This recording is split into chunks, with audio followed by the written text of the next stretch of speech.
This week on CrossFeed. What's in the Bible? Yule, Y-U-L-E, be surprised. St. Augustine and the Jews. Proposition 8, the musical. Atheist nativity scene.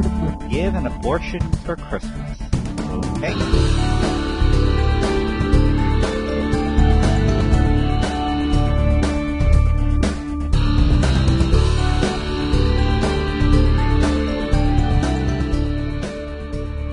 Hello, everyone, and welcome to CrossFeed Religious News. I'm Pastor Dale Critchley, pastor of St. Paul Lutheran Church in Delaware, Iowa. Hey, I'm Pastor Jim Butler out here in beautiful Dedham, Massachusetts, not too far from Boston Bay, where we got a ton of ice over the week. Well, actually, we didn't, but just west of us, we got a ton of ice over the weekend. Yeah, boy, state of emergency out there, huh? Yep. Now, here in Boston, it was all rain, although we got 4 inches of rain. Really? Yeah. Took me, let's see, I put our pump on our pool cover at 3 o'clock on Friday and took it off 3 o'clock on Saturday. It took 24 hours to pump that pool cover off. That much rain. Huh. No, we just got a lot of ice and sleet today. Everything's kind of glazed now. But we finally got our Christmas tree set up. Set that up today. In fact, here's a picture. Although this was taken with my camera, with my my cell phone camera, so it doesn't look real great. But so there you go. Pretty cool, huh? We haven't got ours up yet. I haven't had time. We did our churches on Friday, so that was when we were going to do it. And today I spent the day cleaning house, so we're ready to put it up tomorrow. I think we're probably going to do it, but I'm never in that much of a rush for these kinds of things. It's different with the kids older. I suppose. Because, with our kids, it's, they do most of the decorating and stuff. And my oldest one's almost tall enough to put the star on the top of the tree. Our tree is so tall that the star is actually wedged between the tree and the ceiling. I couldn't put it up on the top kind of spike where it's supposed to go, because it's the ceiling's too low or the tree's too high, depending how you look at it. So, yeah, we have. My youngest is about a good 3 inches taller than I am, so anything too high up he gets to do. But where should we begin our things tonight? Well, we're talking about Christmas. Yeah, let's talk about this guy's book.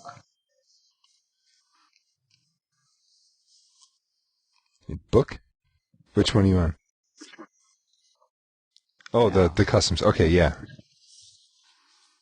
All right.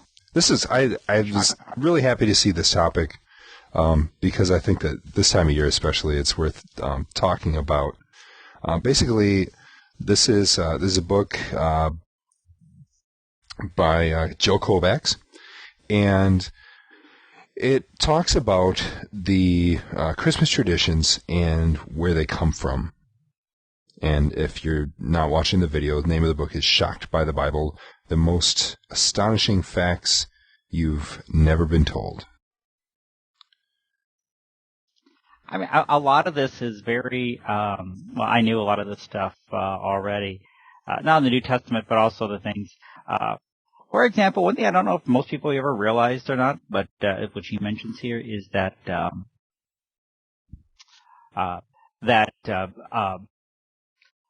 many of America's founders had problems with Christmas, even banning its celebration in colonial New England. That it was considered a popish holiday by the Puritans, and they refused to do it. They refused to have anything to do with it. They wanted nothing to do with Christmas trees. As a matter of fact, for years, churches would not have Christmas trees in them. Any idea where the first Christmas tree was inside a church? Yep, we've covered this one before. Everybody drink. Water. It's instant raspberry tea. Okay. I drank my eggnog while I was decorating the tree. Have to have eggnog while decorating the tree. Behavior. So, obviously, as Dale said, yes, I've mentioned it before, but it was the Lutheran Church in Cleveland The pastor was H.C. Schwann, later a president of the LCMS. His son founded Schwann's Ice Cream. It's all the same family. But anyway, so, I mean, a lot of the stuff, I think I see almost every year, you know, about Christmas. You know, there were no wise men. There were no, there weren't three wise men. They didn't show up at the manger. And they weren't kings. Never, you know. Yeah, so we three kings from Orient are, you know, there weren't three of them. They weren't kings and they weren't from the Orient. Well, Orient, though, in a broad sense. Yeah, from the East, yeah. Yeah, from the East. I mean, at one time, what is it?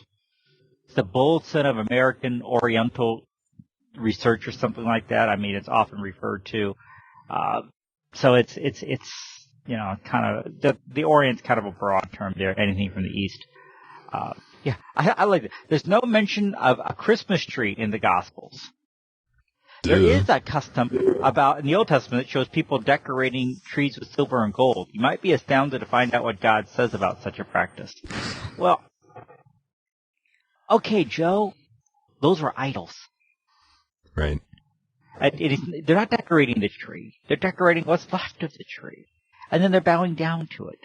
God does not have a problem with a Christmas tree. Right. But, you know, a lot of the Christmas customs have been imported, or they were already existing customs that have been sort of Christianized. Like, for instance, holly, Mm-hmm. all right? Holly was part of the Yule festival. And, you know, Christians go, oh, holly, the leaves are sharp and pointy and kind of remind us of Jesus' crown of thorns, and the red berries remind us of the blood that he shed for us. Okay, well, my pagan friends that celebrate Yule, or winter solstice, they don't see it that way. And, you know, this whole thing about keep Christ in Christmas, you know, really, we're actually importing Christ into the winter solstice. So, yeah, you know, you don't have much to stand on there. I mean, the reason that we have Christmas in the end of December is because it coincides pretty closely with the winter solstice, and they were trying to draw attention away from winter solstice by putting Christmas then, just like Kwanzaa was created to draw attention away from Christmas. So, you know, if you get too cranky about Kwanzaa, guess what? We beat them to it, you know. We did that first. Ours is actually based on a historical event and, you know, and stuff like that. But it's, you know, we can't get too angry. And Hanukkah was around before Christmas too, so, you know. Dale's church, of course, celebrates Kwanzaa. Probably the only white church in Iowa that does. But, you know. Yeah, Delaware County is 99% white. Although we have, it's kind of funny as white as our county is. In our congregation, we have Eastern Europeans, we have blacks, we have. I'm trying to think. Maybe somebody else can't. Off the top of my head. But yeah, I mean, like, we've got this culturally diverse congregation in the midst of, you know, white central. So. But you know, I mean, the other thing is the way he words is, I don't know, and again, this is from WorldNet Daily, which generally writes this way in my opinion, like you're an idiot. You know, despite Christmas cartoons, there's no mention of a little drummer boy. In Scripture, there's no St. Nicholas, no candy canes, no fruitcake, and no one's grandma got run over by a reindeer. Well, we kind of know all that. Mm-hmm. There is this mixture of sacred and secular in Christmas. I mean, that's just the reality. Yep. So, I mean, on this new press release that this thing is released, though, another part of this that really kind of got me, though, it says Jesus didn't die on a Friday and didn't rise on a Sunday. I'm trying to figure out how he gets this one.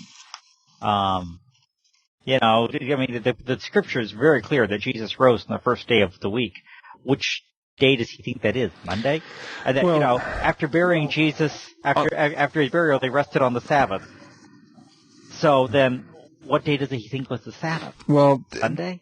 Technically, Jesus probably rose from the dead on Saturday night, because he was already risen from the dead at when the angel rolled away the stone, and that was done right at sunup, you know, give or take a few minutes, and he was already gone. So technically, it was Saturday night, and it could have been any time after sundown Saturday night, just based on the Jewish calendar. The way the Jewish calendar began at sundown.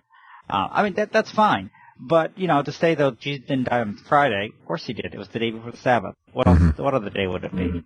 Well, see, I've heard people argue that, and I disagree with them. But I've heard people argue because Jesus made that comment about the sign of Jonah, just as Jonah was in the belly of the whale for 3 days and 3 nights, so the Son of Man will be in the earth for 3 days and 3 nights. But that was a Jewish idiom, you know. It just has to do with the way the Jews measure time, that a week is 8 days, not 7, because you don't count your current day. So, I mean...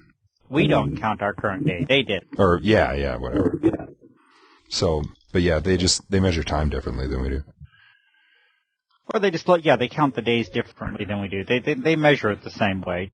You know, can run roughly 24 hours, but in their mind, they talk about, 8 days from now, what we would say 7.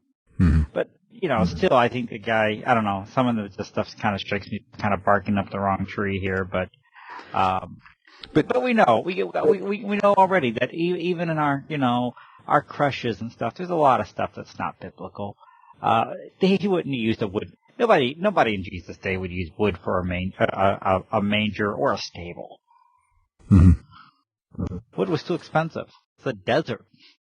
Yeah, no, most of the sort of artwork that we have and stuff like that is all based on Renaissance art. Mm-hmm. So that's why you have you look at the Last Supper, and they're all sitting on one side of the table, and it's a table for that matter. It's a big old table, and they're sitting in regular chairs, and even the architecture of the building is Renaissance architecture and stuff like that. And you go through all these different, Renaissance artwork and stuff like that. And you see it's they drew what they knew and painted and that. So a lot of... And they put secret codes in the pictures. Yeah. So, yeah, some of this is kind of a good refresher. Other stuff like Noah brought a lot more than just 2 of certain animals aboard the ark. He actually had 14 of the clean animals, and stuff like that. And I think that it's good to emphasize, these differences. I always, every year with my confirmation class, have a Christmas test that they go through. I used to send it home with them and have their family work through it. But now we just do it in class. And it asks them all kinds of questions, like how many wise men, visited Jesus and stuff like that, and where was he at the time, and stuff like that, to make them really, look past all the tradition and actually look at the real story. Right? But here's my question related to this. Okay? Now, the whole question, the Christmas versus Hanukkah and Kwanzaa and all that kind of stuff. All right. Now, nobody has a problem with singing Deck the Halls. I mean, like, not in church, but, any kind of other Christmas celebration or whatever. But they get all bent out of shape over if you insist on doing a Hanukkah song. Right? But Deck the Halls is not a Christmas song. It's a Yule song. Holly, and the Yuletide carol. It talks, see the blazing Yule before us, referring to the Yule log.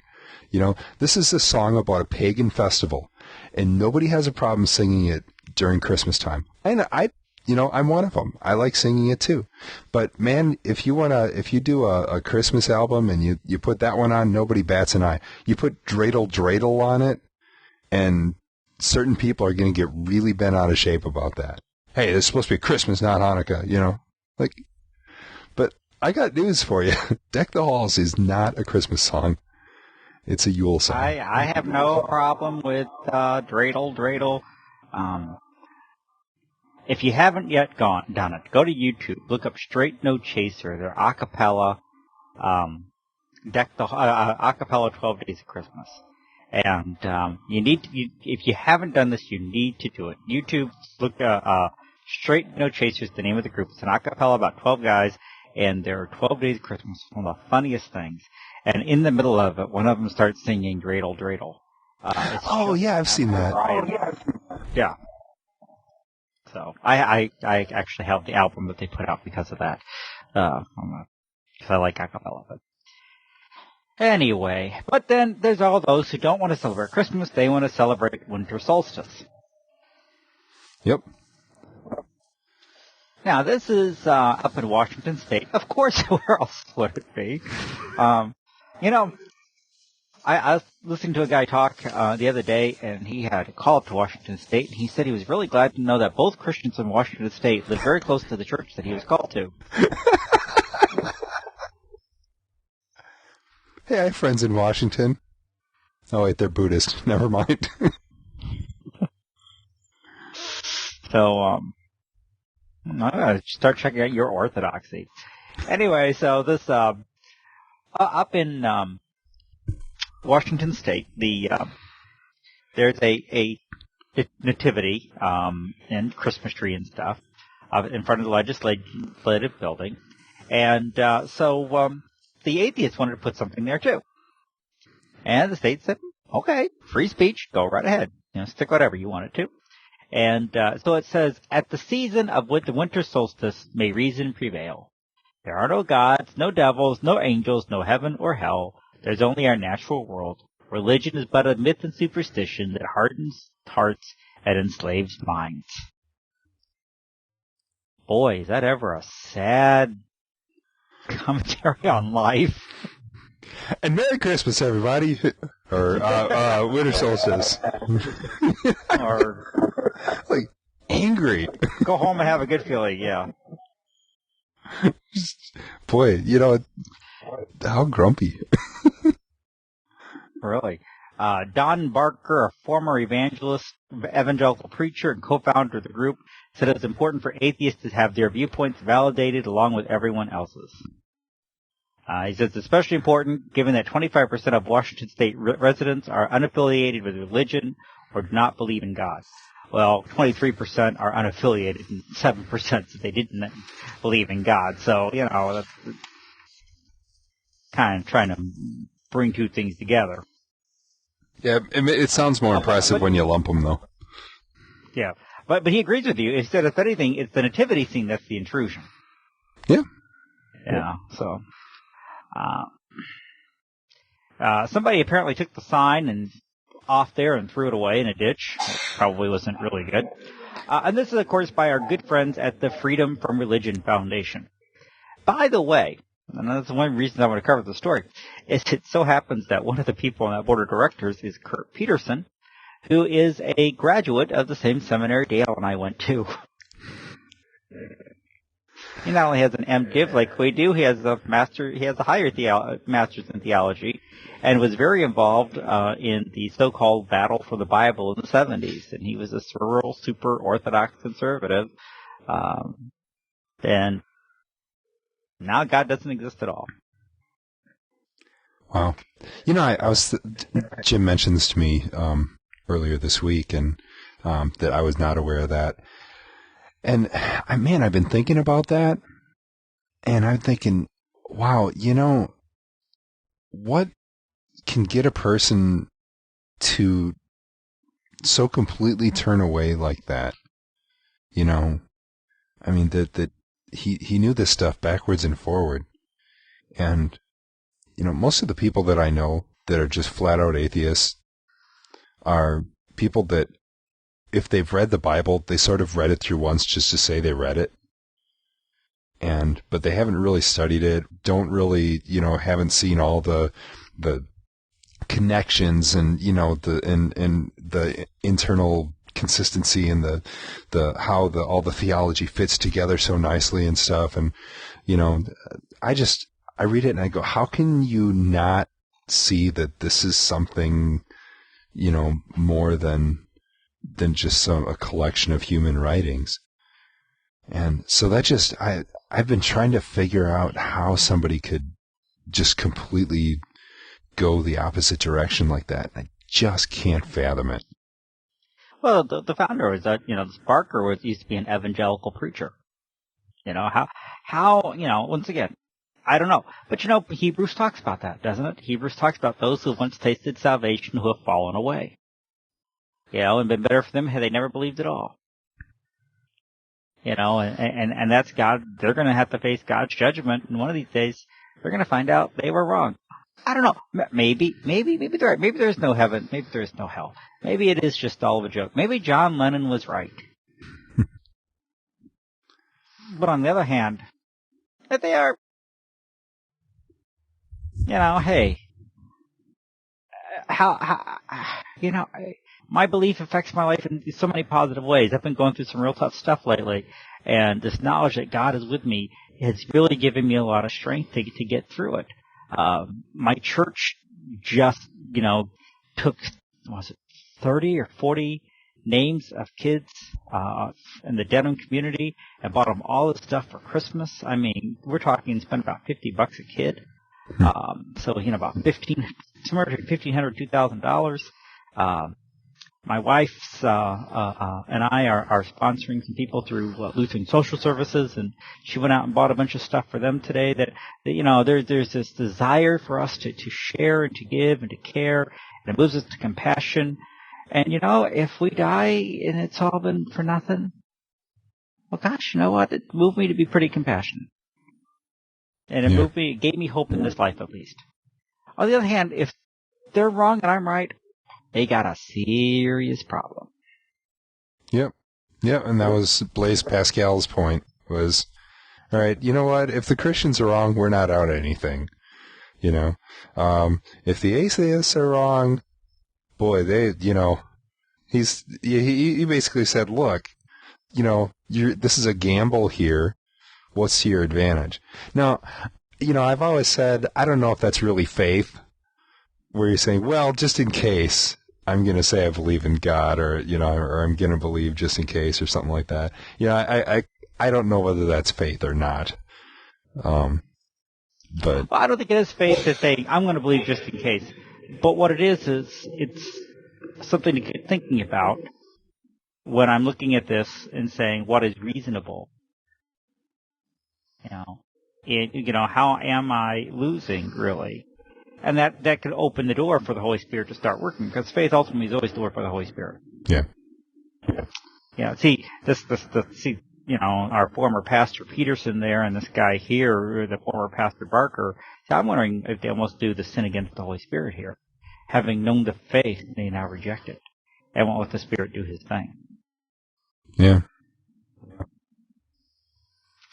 So, but yeah, it is sad. Again, I'm not quite a free speech absolutist, and I don't think things such as pornography should be allowed and things like that should be legal. But that it's a public square. There's they want to have it. I would be, this governor says I didn't like it, but I have to allow it under free speech. He's absolutely right. He has to.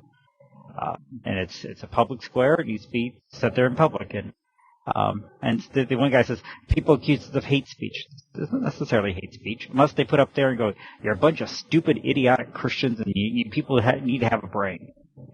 They just stated this is just their creed. Yeah. Although there's a quote here from Rich Phillips, who describes himself as an atheist. He says they're shooting themselves in the foot. Everyone's out there for the holidays trying to represent their religion, their beliefs.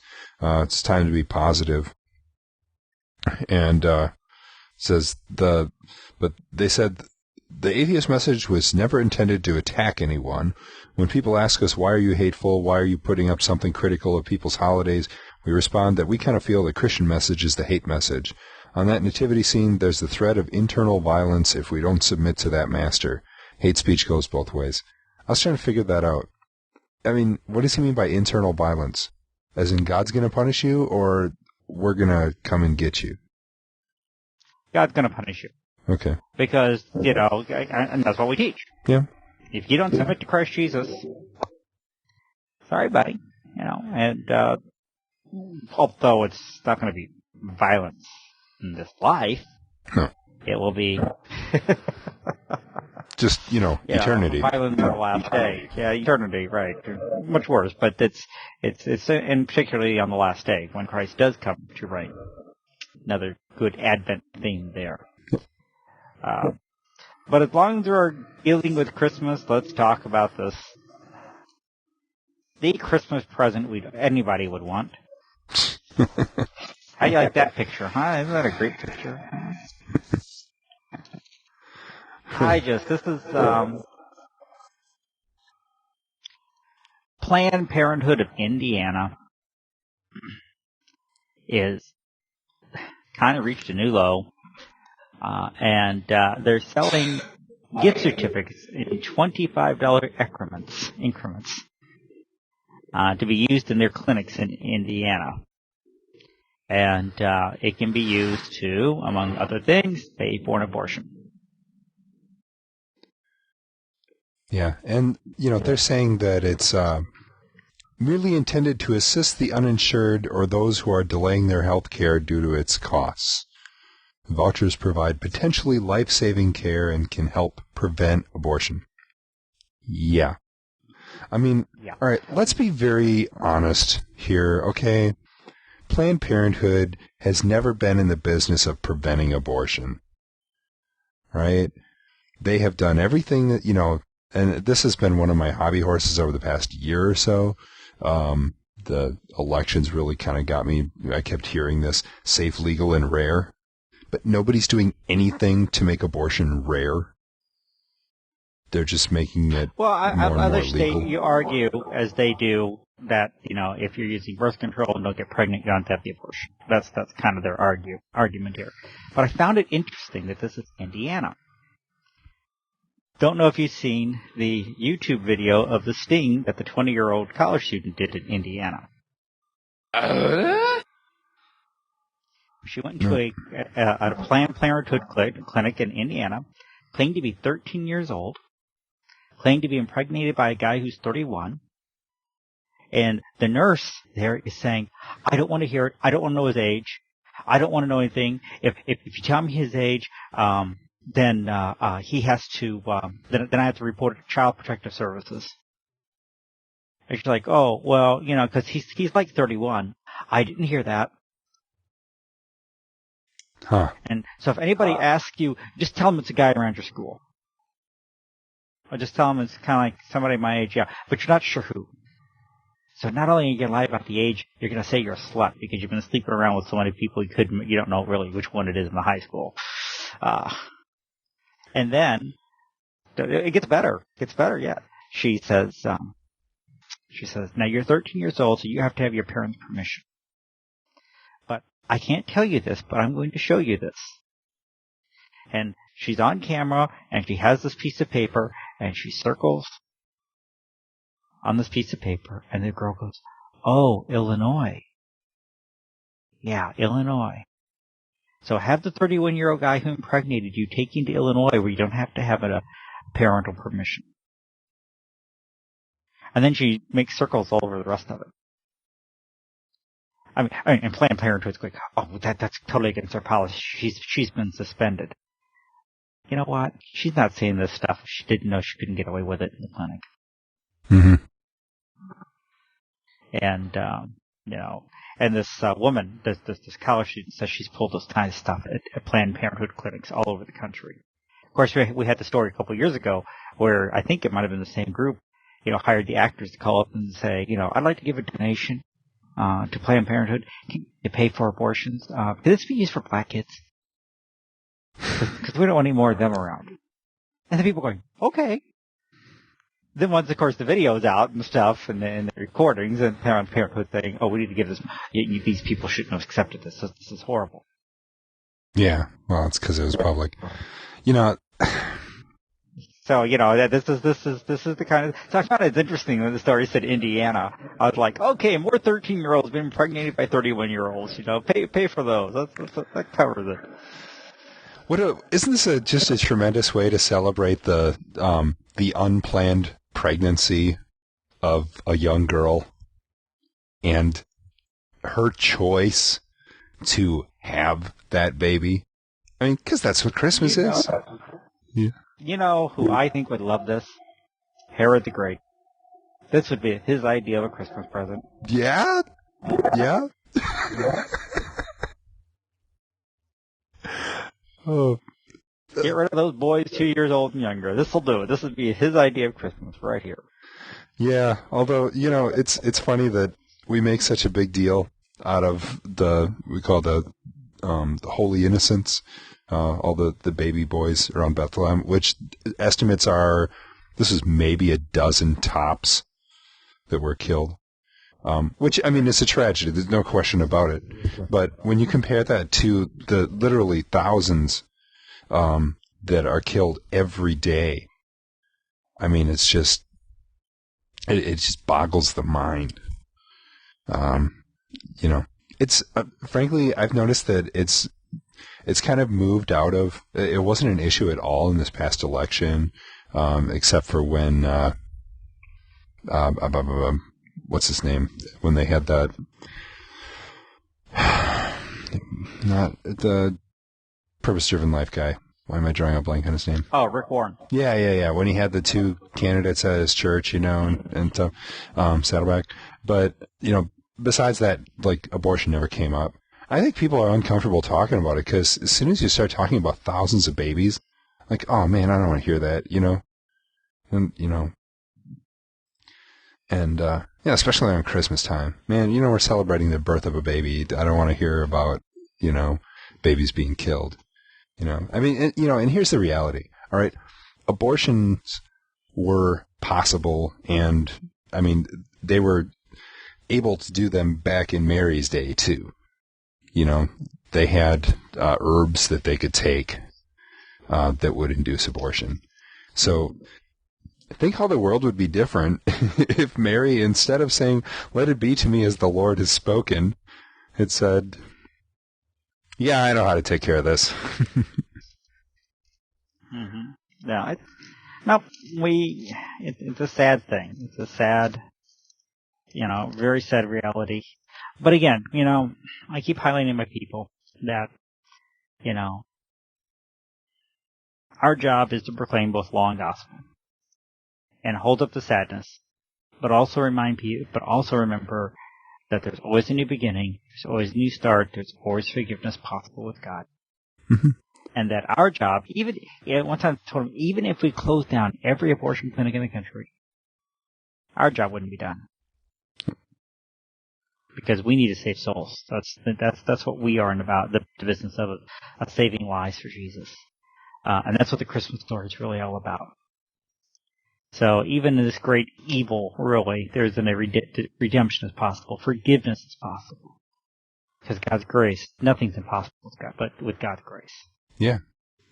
Jesus came. Jesus was put into Mary's womb for those babies who die by abortion, for the mothers who, for whatever reason, have those abortions, whether it be because they feel that their life is out of their control and they need to do that, or just because it's convenient. He also was put there and ultimately put on the cross for the doctors who perform these, for the people that work at the Planned Parenthood that encourage people to have abortions, and he came for everybody. And yeah, we can never forget that. Speaking of coming for everybody, and somebody who got his life turned around, let's talk about St. Augustine. Talking about a guy who messed up his life and turned it around. And this is interesting. This comes up really to my neck of the woods. Paula Fredrickson is a Jewish woman. She's also a religion professor at Boston University and a self-proclaimed Augustinista.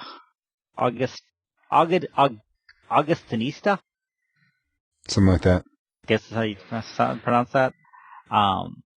And she's a former Catholic who converted to Judaism, but and spends a lot of time studying St. Augustine. And says, hey, guess what? He is not this evil person that is often thought to be. That yes, he's an Orthodox Christian, but he is often just spends a lot of time defending the Jews. Yep.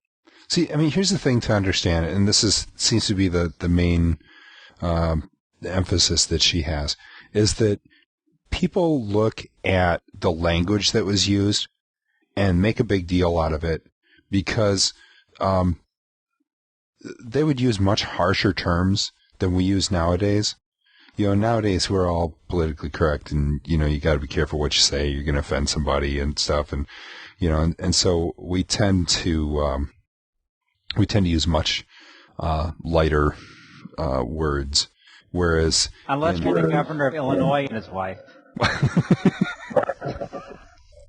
True. But they were pretty graphic. Yeah. But I mean, you know, you look at the writings there. You even look at Luther's writings. You know, same kind of deal. That people, you know, they use really harsh, nasty languages. I mean, even in the Bible, read the book of Jude, where he talks about these guys that are twice dead, uprooted. You know, he's got some pretty harsh words to describe the group that he was speaking against. And I mean, you know, there's some, even like, was it John the Baptist that used the expression whitewashed tombs and, right. But again, you know, yeah, I remember the first time I read Luther and I even asked I remember in Reformation class in my seminary, is it just me? Are these guys writing like second graders? Yeah, they call each other names. They do this. That's just the way people wrote in those days. You know, you know, wouldn't exactly go for public discourse today, but, you know, yeah, that's how they did it. Anyhow, so she argues, Professor Fredrickson argues that what Augustine's doing is he's going after, you know, these various heretics by kind of associating with the Jews, but they're not real Jews. She calls them kind of like rhetorical Jews. You know, kind of caricatures, and she knows they're caricatures. And that the Jew. So, you know, I like this. You know, imagine if all our public discourse was conducted in the matter of language of legal combat. His was. Learned argument did not aim to represent an opponent's position fairly, but to make it look as ridiculous as possible. It's like politics. Yeah. Oh, very good example. Absolutely. Yeah, and you know that's really what they were doing. Basically, it was politics, except it was on a church level. But it was using the same methods. So we're just a little more sensitive, you know, about sort of making generalizations about groups and things like that. Right. And well, the other thing is that, you know, following Augustine, others, she points out, took his words wrong. So that, and she says, there's a verse in Psalms, they bend down their backs always, that he, reading Paul, applied to the Jews. It meant by this phrase that when Jews read the Bible, their posture is oriented downward toward the world rather than upward toward heaven. Much later, churchmen will misinterpret Augustine to be saying, sit on Jewish backs till they bend. The things that were later done on his authority were a horrifying misreading, and he himself would have been horrified. Yeah. You know, that's done a lot. You know, Luther's been taken as being pro-Nazi and, all kinds of goofy stuff like that, where people take something that was written in the past and sort of reinterpret it to match what they want to say. Even like this, I was reading some stuff on Nostradamus, and I've read all of his stuff. But people will take it and, he said something about Hister, and, that's Hitler, and well, actually Hister isn't even referring to a person. If you look at it, it's referring to a region. So, I mean, he was way off if that's what it's supposed to be. But people will take something that somebody wrote and they'll try to make it fit with their point of view. People do that with the Bible all the time. And that doesn't mean that that's what the original author or speaker actually meant. That's just what they, this will support me if I take this little piece of what they said and use it for my gain. Right. On the other hand, I mean, in Luther's offense, what he wrote on the Jews and their lies, was pretty nasty stuff. Given actually his era, he wasn't as bad as some. But he did, and he did, and even some of his friends just thought it was over the top and he should never have it published. But this was the end of his life, and Luther was really kind of grumpy then. I'm pretty sure the man was clinically depressed. And I think he was really sinking into it, and he was very upset. He thought when the gospel was revealed that Jews would flock to it, and they weren't. And and of course for him too, there's no separation between church and state. There's just church-state. And so he saw that the state needed to protect the church from false teachers amongst it. And so it was a very sad thing that Luther wrote. It's just all the way we can say, okay, get your drink ready, Dale, because I've said it before, but, every Lutheran church body in the United States that I know of, in ELCA, the Missouri Synod, the Wells, and the ELS have, repudiated Luther's works and said that is not, reflective of us. Yep. So, yeah, Lutheran refers to the Lutheran Confessions, not necessarily the words of Martin Luther himself. He was a good guy most of the time, but like all of us, he had his issues. Yep. He never claimed that he was infallible. That was his opponent. He just left that for Jack Black. So, had to make some sort of transition. Hey, it's back, folks. Okay, Dale, get your drink ready again. Ready? Proposition 8. How many times we've been talking about this on this? This keeps up. It's a good thing that's not eggnog. We'd have Dale under the table by now. All right. Got the video, and just so you know what we're talking about, we're going to paste it in right here.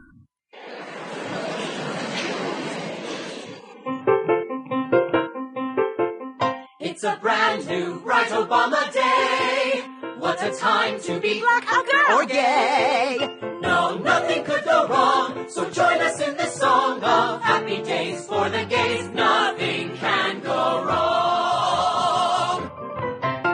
Look, nobody's watching. It's time to spread some hate and put it in the Constitution. Now, how? Proposition 8. Proposition 8. Great! People listen to our plea. They'll teach kids about sodomy.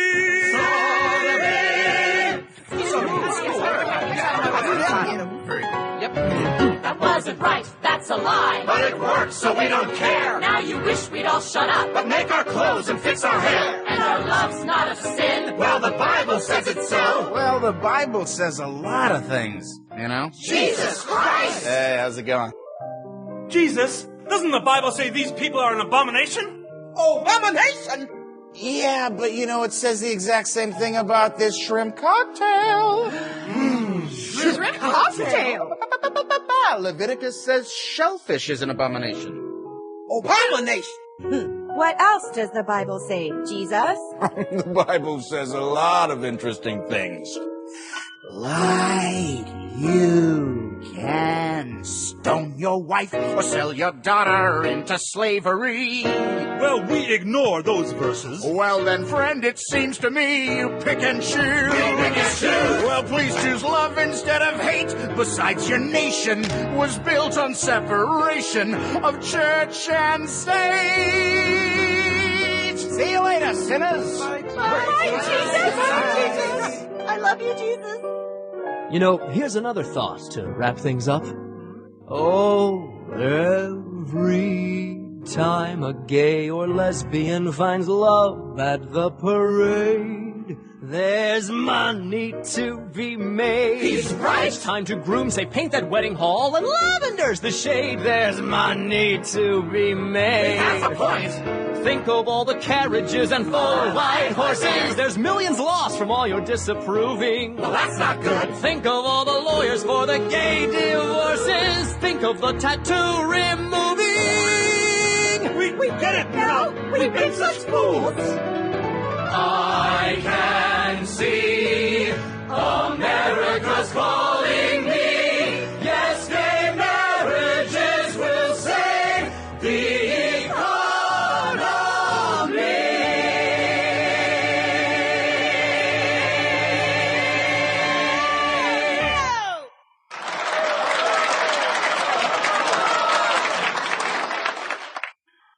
Okay. I have to say, this was really pathetic. I mean,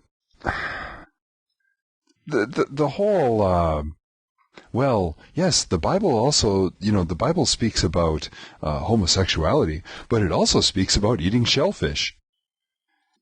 Come on, haven't we hashed through that enough times? I mean, are people still that ignorant that they don't understand the difference in, that they can't actually look at the stuff in context? Talk about taking something from the Bible and sort of picking and choosing what you like and what you don't like.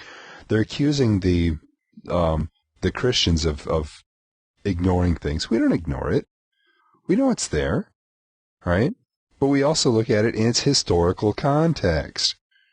And there's a difference. More than that, it's that, Jesus specifically changed the laws on food. He did not change the laws on sexuality. Right. He affirmed marriage between man and a woman. That's what it comes down to. Gosh, there's so much going on with this right now. Last week's Newsweek, the cover story was the religious case for gay marriage.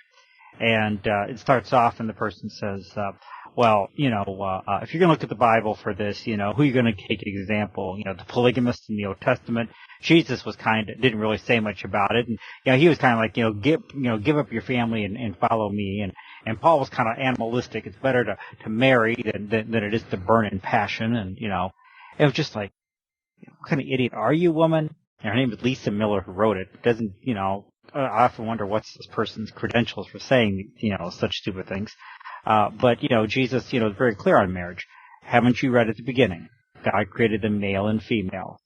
Man shall be united to his wife, and they will be one flesh. That's God's ideal. That's God's purpose. No question about it. And by the way, the other thing about this with the whole area of homosexuality comes in a whole area of sexuality in general, which also forbids incest, well,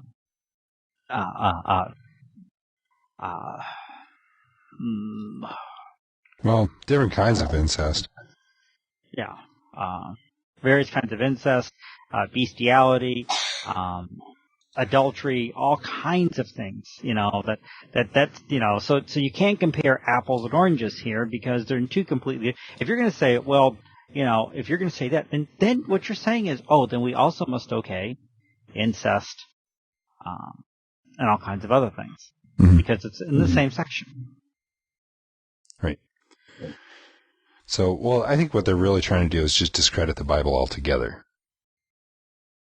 And say, you can't trust it. And, I think what it comes down to both with and let's. I mean, I'm glad we're talking about the Newsweek article now because I don't want to talk about it next week. Let's skip through this and be done with it. Somehow I don't think it's going away, but no, it's not going away. But we talked about this this morning in our Bible class, and basically here's what it comes down to. All right, don't get your theology from Newsweek or from Jack Black or Dr. Horrible, Neil Patrick Harris, or it's like because you're an actor, suddenly you have deep theological insight. Nope. Mostly when I hear actors spouting off on theology, they demonstrate that they have very little understanding of what the Bible says and are basically just repeating things that they've heard, which are extremely weak arguments. And by weak, I mean like non-arguments. Well, this is a good example. The interesting thing, too, by the way, is this little thing was done by, what's his name? Last name is Mark Scheiman. Mark Scheiman, who, of course, was the composer of Hairspray, and which is an excellent musical, I have to admit. And it's interesting that that after they did this, it was revealed that Scott Eckern, the artistic director of the California Musical Theater in Sacramento, which is the state's largest nonprofit musical theater, had donated $1,000 to the Yes on 8 campaign. I think, if I'm not mistaken, Eckern is Mormon, but he may not be. But anyway, so Scheiman then said he would never allow anything he wrote to ever be played there again because of Eckern's donation. And so this guy had to resign from his position. And then Scheiman regretted it come to Eckern losing his job and said, "It's a tragedy for everyone involved. You'll certainly see that no one called for him to resign." Yeah. Okay, you're one of the most, you're a successful musical writer. And you're saying nothing, as long as he's there, nothing you write can be played there? I mean, of course you want him to resign. What else are you saying? That's exactly what you're trying to do, is get the guy to resign. Or worse yet, be fired. I mean, that's it. There is a new blacklist in Hollywood. Mm-hmm. And if they find any producer, any writer, any actor gave to the Yes on 8 campaign, out. Yeah. That's that whole, we don't want people to be persecuted. That's what they're standing up for. We don't want people, because of their beliefs, because of who they are, we don't want them to lose any rights. Oh, unless they disagree with us.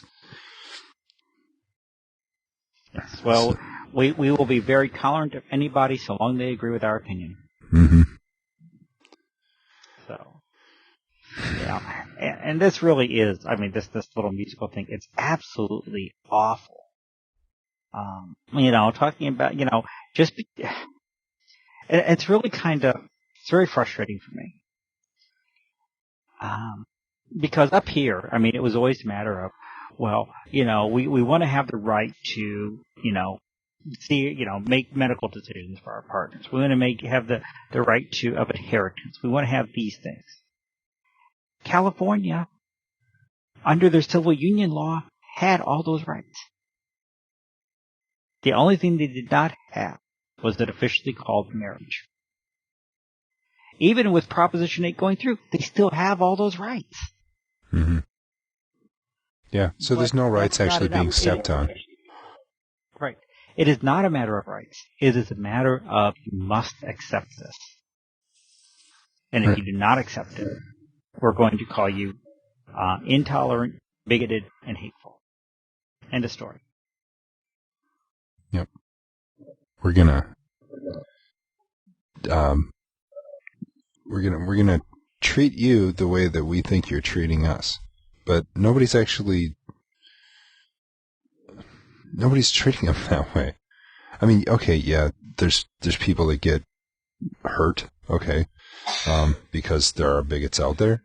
But we're going to paint you with a broad brush and assume that everybody that is, in favor of this ban or that defines marriage a certain way is bigoted and, they always use the word homophobic, and hates homosexuals and all that, which is just absolutely ridiculous. I mean, like, really, come on. Let's be honest here. I've got lots of friends that are gay. And I disagree with them. They know that. But they respect me. And that's something that we disagree on, and we agree to disagree, and we can still be friends. I mean, it's a. I had a thought there, but you can disagree respectfully, and I understand. And the other issue then is once we allow gay marriage, what don't we allow? I know I've said this before, but there was an article a couple of years ago, and I was trying to find it, that, it was the question seriously coming up among clergy that do gay marriages, now being asked to do polygamous marriages or polyandrous marriages.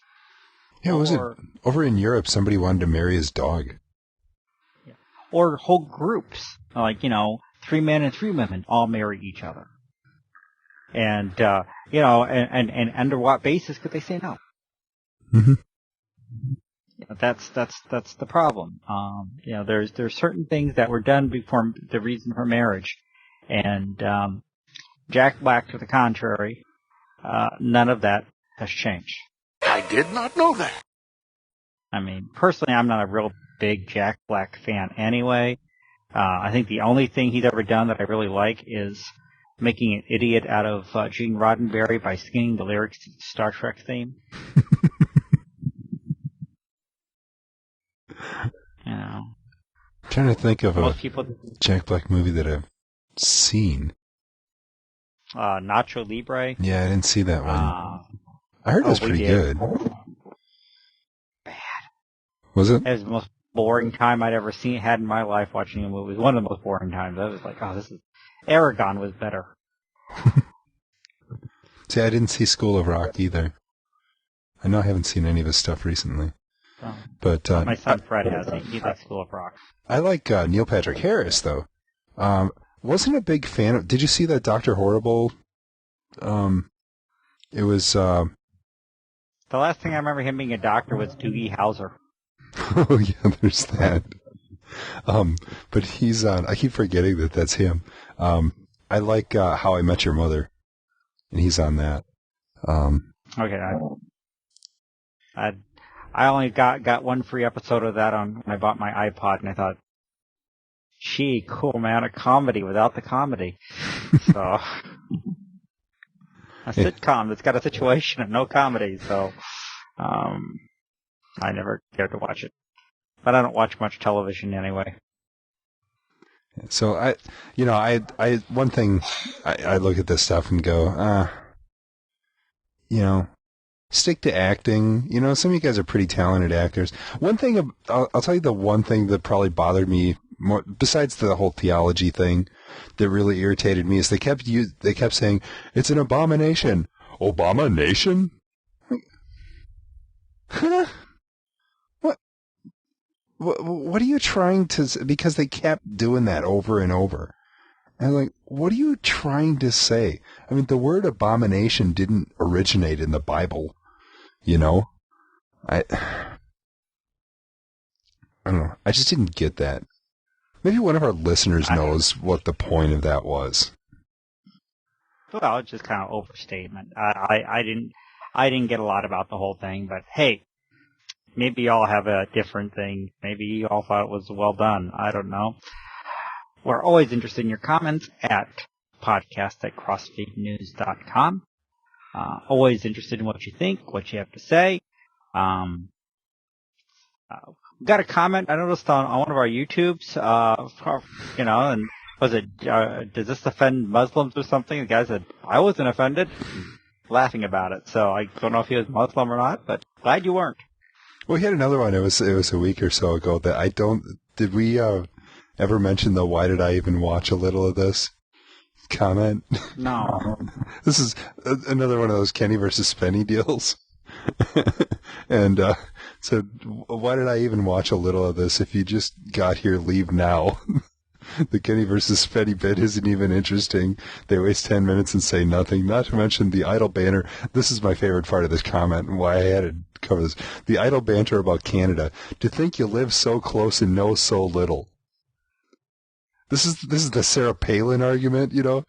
Well, you live right next to Russia. You ought to, you know, that, you know, well, you could practically see it. And it was when Tina Fey did the bit on Saturday Night Live with that, you know, it was hilarious the way they played that up. Oh yeah, you know, well, how do you keep an eye on, or, you know, what do you do about that? Oh, you know, every morning when we get up, we look over there and make sure they're all behaving and that, and, you know, it was. Of course, you know, Iowa really is right next to Canada. Oh yeah, it is. Yeah, I could look out my window and see Canada. I mean, for me, you know, it's just a little jaunt just through Vermont, you know. I mean, over the the Green Mountains and the White Mountains, you know. If I went the shortcut, you know, I'd go up through Maine, you know, take me, you know, I mean, like, you know, 10 hours from here. It's hardly right next door, buddy. I hate to tell you that. I mean, you know, when I was up in Stowe and, you know, up at Trap Family, I could hear the, you know, the French broadcasts from Montreal, Quebec, but that was kind of a strange comment. So, yeah, you live so close. Neither one of us are all that close to Canada. Yeah, and we're not really all that interested in sort of Canadian. It's not that we don't like Canadians or anything. I've got some good friends that are Canadian, but like are they gay Canadians? No, they're not. Both married. One of them was the matron of honor at our wedding, if that matters. But you know, as far as specifically Canadian, like TV or radio shows and stuff like that, you know, we don't really get that here, you know, and I'm guessing that people up in Canada don't watch like the Today Show very much, you know. Just only Canadian show I ever watched was Second City TV. So, oh wait a minute, I take it back. When I was in Ann Arbor, Michigan, my suite mates were Canadian, and so they'd invite me over to watch Hockey Night in Canada. I used to watch. I used to watch 21 Jump Street. That was filmed in Toronto. I watched Smallville. That's been filmed in Vancouver, you know, British Columbia. So, okay, we better end this thing real quick. Yep.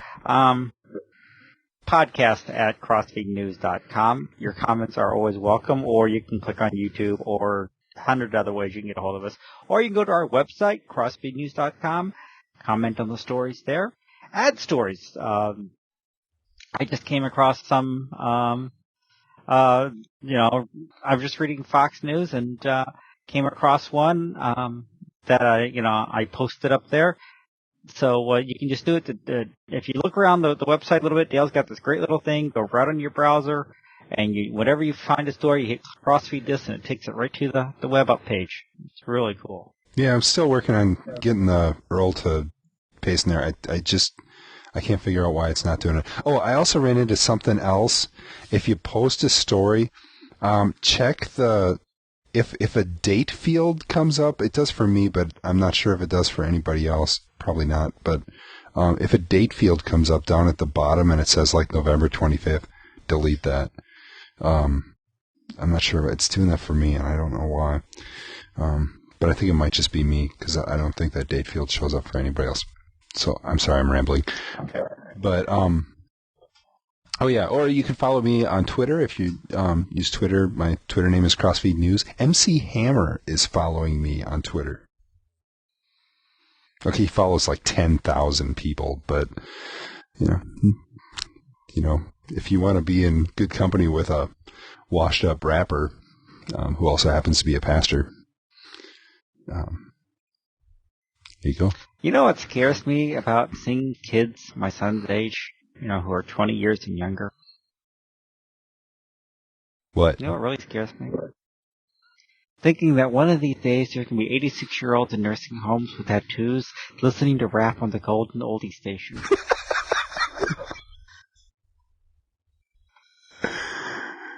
Yeah.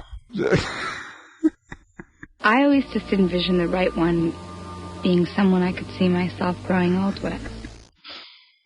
Okay.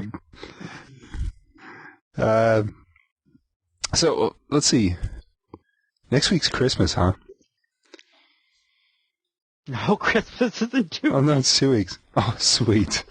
Week and a half. 10 days, buddy. 10 Okay. days. So we still... We'll do this either next Thursday or next Sunday, okay? Yeah, we'll still be all right next week. Okay. Okay. Take care. Let's get Dale out of here, folks. Take care. God bless. Bye-bye. Good night, everybody. God bless.